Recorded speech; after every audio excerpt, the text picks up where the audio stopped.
At the risk of getting some dislikes and some rude comments, I'm going to do an update on why Danica Patrick is a joke. In my opinion, again, these vlogs, disclaimer, strictly my opinion, the only reason Danica Patrick is at Stewart Haas Racing is the money GoDaddy brings in. And let's look at it. Let's look at the Brickyard 400 at the Indianapolis Motor Speedway. Ryan Newman in a Stewart Haas car, who unfortunately is losing his ride. It's a business decision rather than a performance decision, I think, because Kevin Harvick can bring money to the table more than Ryan Newman can bring. Wins a race after sitting on the pole. Tony Stewart qualifies and finishes in the top 5.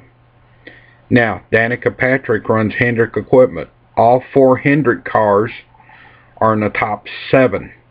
Jimmy Johnson led most of the race. Juan Montoya, a lot of laps at Indy, finishes in the top 10, again Hendrick Power. And Jamie McMurray finishes 15th, again Hendrick Power. So it appears to me that with the exception of Danica Patrick, every other Hendrick powered car, fully funded Hendrick powered car, and the reason I say that is I'm not sure about the Tommy Baldwin racing cars, Blaney and Yaley, if they run Hendrick or Childress power. And they did finish laps down, but they are not funded like the other cars I mentioned. Danica Patrick qualifies 33rd and finishes 30th, 2 laps down. Now, the reason I say this, and you're going to say she's a rookie and all this, and that's true. I mean, I'm not saying she's going to be in the top 5 by any means. But when you look at career laps, Danica Patrick has several Indianapolis 500 starts. She probably has more laps on the Indianapolis Motor Speedway as much as they practice for that particular race as anybody. Now, I know you're going to say it's a totally different car. Well, I wholeheartedly agree with that. But I look at some of Montoya's runs with somewhat, once he got into stock cars, with somewhat limited experience on the Indianapolis Motor Speedway, though he had won. He had some good runs. Not at one year he dominated the race and sped on pit road. And but Danica Patrick, and it would be good for NASCAR, it would be good for the people in charge of selling the tickets at the various tracks if Danica Patrick was running up front every week, because it would probably sell more tickets to both male and female fans. But as of now, and I hope I'm wrong on this, I hope she makes it, but I don't think Danica Patrick's going to make it as a stock car driver.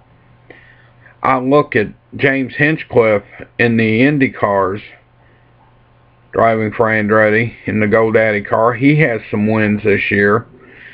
Danica Patrick, one professional win, and I'm told that was on fuel mileage. Now, granted, if she would win in a stock car, right now it's probably going to be on a restrictor plate tracks. With the turbulence the Indy cars create, she does have a lot of experience in that. Yeah, I know she sat on the pole at Daytona, finished, I think, 8th and 12th at Martinsville in one of them crazy Martinsville races. But right now, I don't see her making it. I hope I'm wrong. Now, if you want to dislike it, fine. You want to comment, fine. But on one of the others, I got a rather rude comment with some rather foul language, and I don't run a foul language channel. If you go way back to my introduction, I said I wasn't going to do it. And yeah, I do my share sometimes of cussing, but just not on YouTube, okay? Got a rather rude comment, and I'm with some foul language in it. You old guy, you ain't a driver, which I don't claim to be. I just give my opinion. But I don't know. If you put me, I have raced a little on quarter-mile tracks. Didn't really have the funding to do it some years back, about 30 years ago. But Danica Patrick, I don't get it, why she's not running better than she is. I compare her to the other Stewart Haas cars, then to the Hendrick cars. Again, disclaimer, just my opinion, and I hope she makes it. So I'm not anti-Danica. I just think there's probably better put Johanna Long in her equipment and see what happens. Just been my opinion.